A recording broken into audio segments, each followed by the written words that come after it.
Hello and welcome to World History Encyclopedia. My name is Kelly, and today I am joined by author and archaeologist Timothy Pauketat.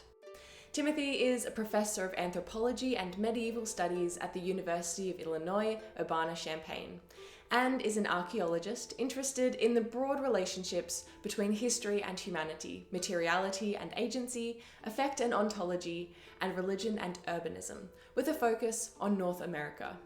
Today, though, we're joined by Tim to talk all about his new book, Gods of Thunder: How Climate Change, Travel, and Spirituality Reshaped Precolonial America, published by Oxford University Press.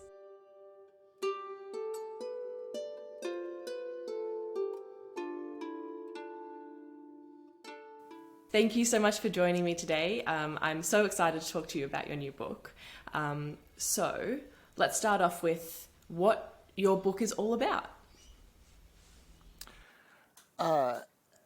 This book is a big history.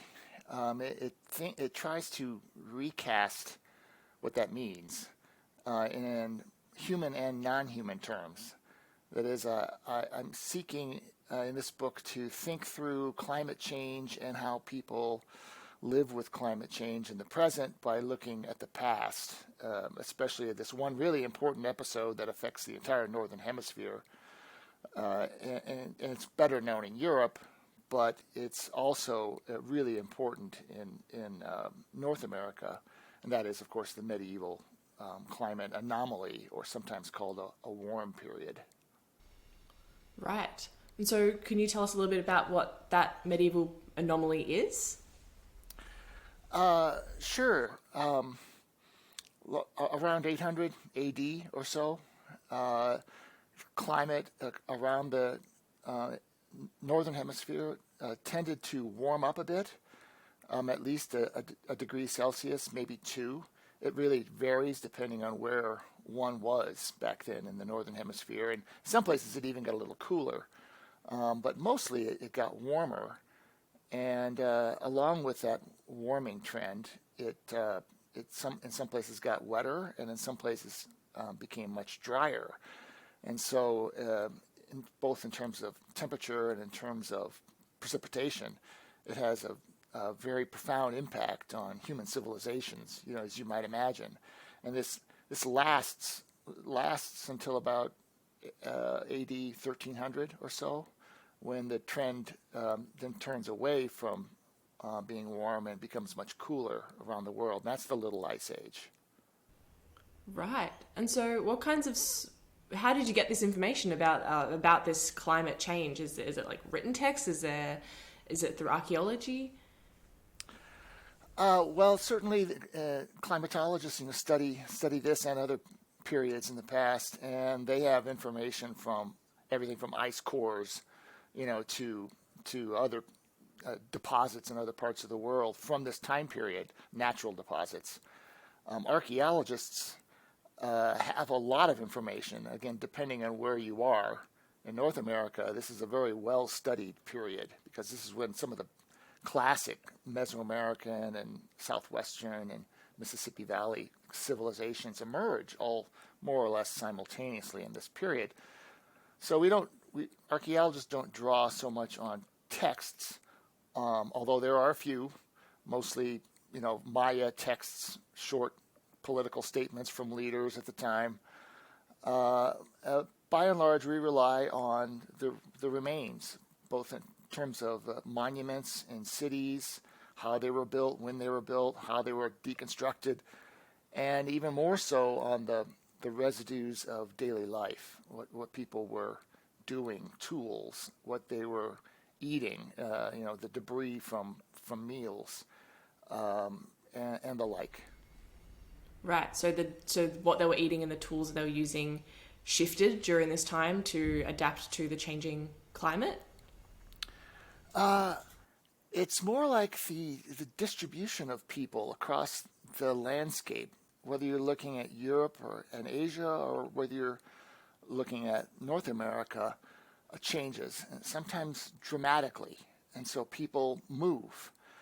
There's a trend towards just more travel in this time period as people were able to or sought to understand what was happening in the world, and so they get on the road and they go other places to see what's happening here or there.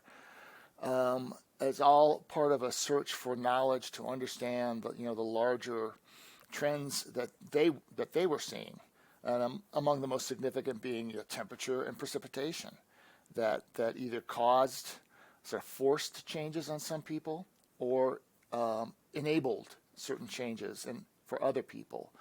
And by that I mean one of these big changes that's been known for many years is that in Mesoamerica there is a collapse of certain sort of well-known civilizations, and the classic Maya is a really well-known, and that collapse starts a little before the year 800 and really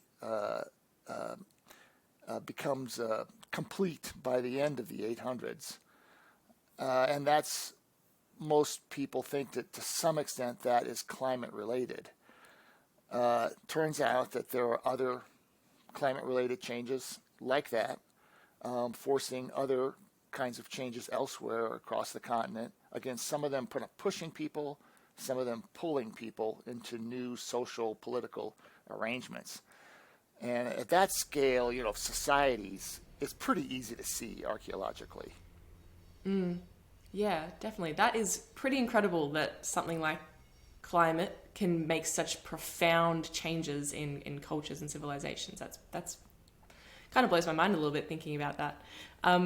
So obviously you're tackling quite a large concept.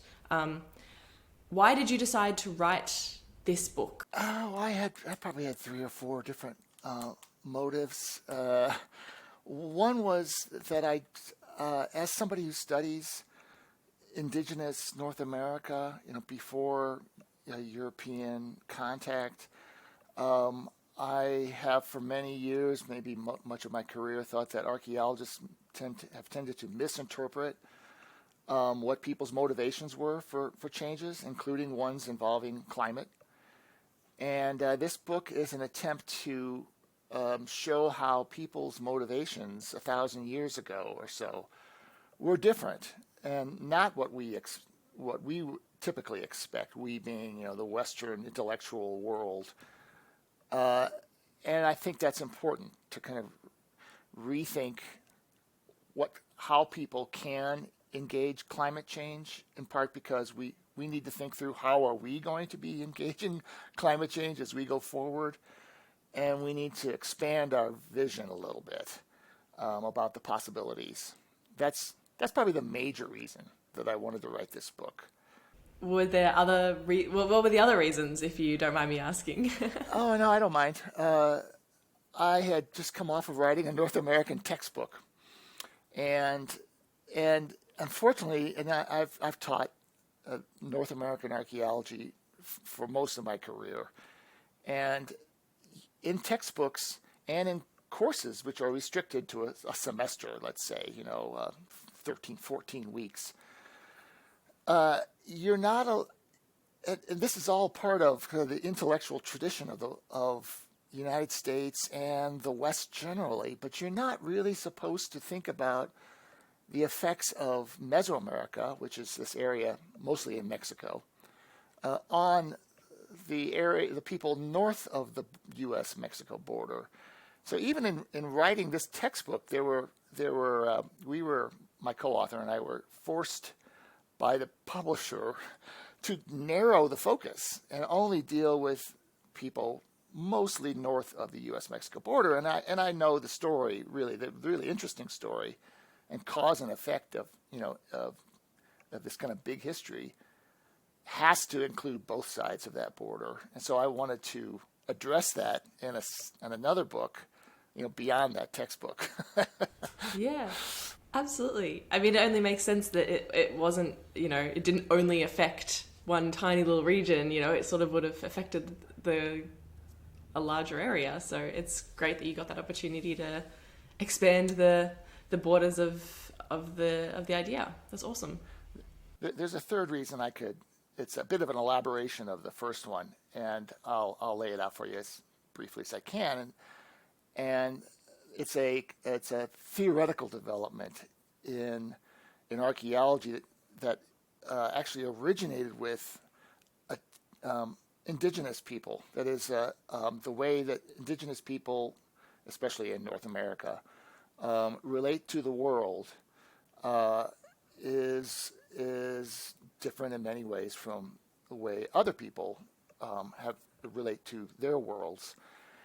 And in archaeology, there's been an attempt to blend the two together and to think about new ways of understanding history. And this book then is an attempt to overcome a fairly narrow reading of history as only human, as all the players are human and the environment is kind of outside of people, and it's all about human motivations and strategies and adaptations.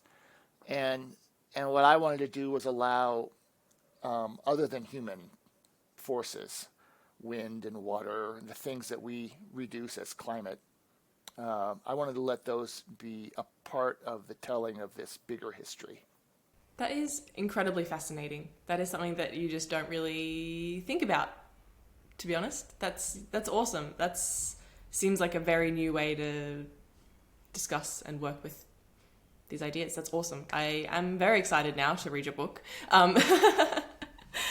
So whilst you were working on this book and perhaps on the textbook prior, if during that research, what was one of the more fascinating or surprising or interesting things that you came across during your research or while writing the book?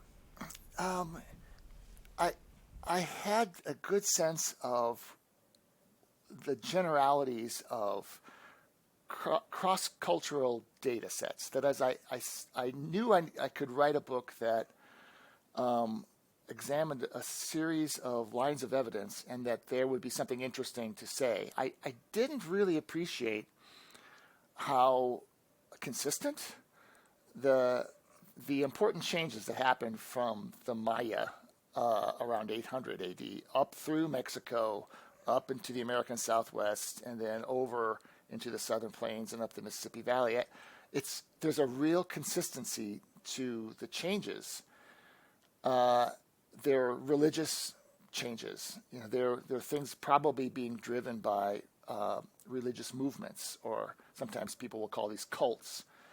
And what you see happening in the South is in many ways very much like what happens in the North all the way up the Mississippi Valley in terms of the specifics of the religious changes. And it became clear as I was writing this that there probably were a set of gods that were being worshipped, and in a way that there was a movement, that these gods were a part of that was spreading, and that consistency even tracks with radiocarbon dates. So if you look at it, spreads, and you can kind of see the spread happening just by dating things. So it starts at 800 or so in the South, and really it culminates at about 1050, 1100 in the far North. And you could just line up the dates and say that, oh yeah, there's some kind of big history here that is causing all of these consistent changes to happen. Wow. So you can literally see the movement of the cult with the climate. Yeah. And that the degree to which you can do that, it was a surprise even to me.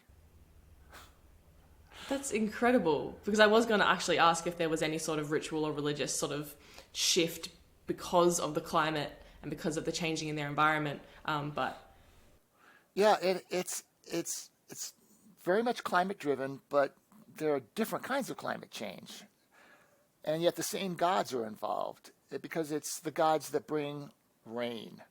And so, farmers and all of these people are farming maize or corn.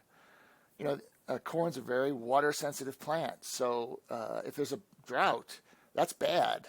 And so people will need to appeal to the gods to try to correct that. If there are floods and just too much rain, that's also bad for corn crops. And so people will need to appeal to the gods to mitigate that kind of excess. So it's funny that, whatever the climate changes, whatever direction the climate is changing, it's the same gods that are seemingly invoked to try to help people, deal with those changes. It's either please more water or please less water, but it's still to the same god. And what kind of evidence do the cults leave? Is it like ritual objects, or how did you track the movement of the cult? In this book, I was mostly concerned with tracking the ritual practices, and those practices show up as a new kind of circular temple. These are, and I say it's a temple, primarily they are circular platform mounds or pyramids with a circular building on top. Those are, they were originally, a couple millennia ago, they first appear in Mesoamerica in restricted locations. But when this climate change happens, they very rapidly spread from the Maya world, all across Mexico and then up into the north. And that's the things that are being dated now. And they're, especially when you get in the north, they're completely anomalous. Like no one was building circular pyramids, like truncated cones with circular buildings on top. And then you can, archaeologists have looked at the buildings in these various locations around North America, and you can see that what's going on inside is some similar set of rituals involving water, or the animals or beings associated with water, and that often plays out as shells, mollusk shells, as ornaments or as things decorating walls or roofs. And so that's the primary way I tracked it. Now, other people have in the past noted already, before I ever got to this book, that there are similarities in the mythic histories or the gods that were first described, especially by Europeans, the conquistadors, and in the north, explorers. And they describe the gods that people told them about. And they are the ones that really matter for what I'm talking about are thunder gods, the wind that brings rain gods. Right. Hence the name, Gods of Thunder. Right. Makes sense. Wow, that's fascinating. That's kind of incredible that you can sort of track it so, I don't know, not easily, but there's so, I don't know, obvious and consistent things throughout the landscape that you can follow.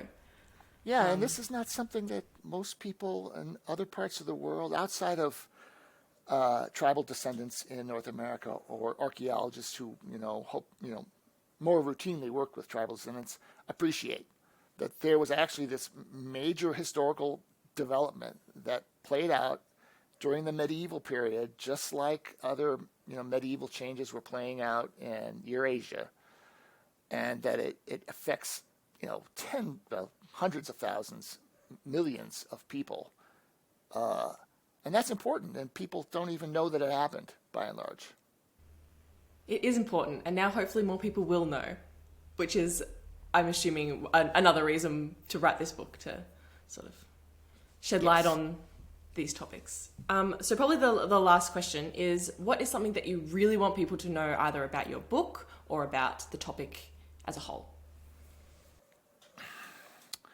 I think there are lessons in history that we need to appreciate, and not just because we don't want to repeat the bad things of history, but that we and I'm using it very liberally, tend to already think we know the way the world works, and without understanding the variety of in history, like the various people and the way they did things that were maybe very unlike other people here or there.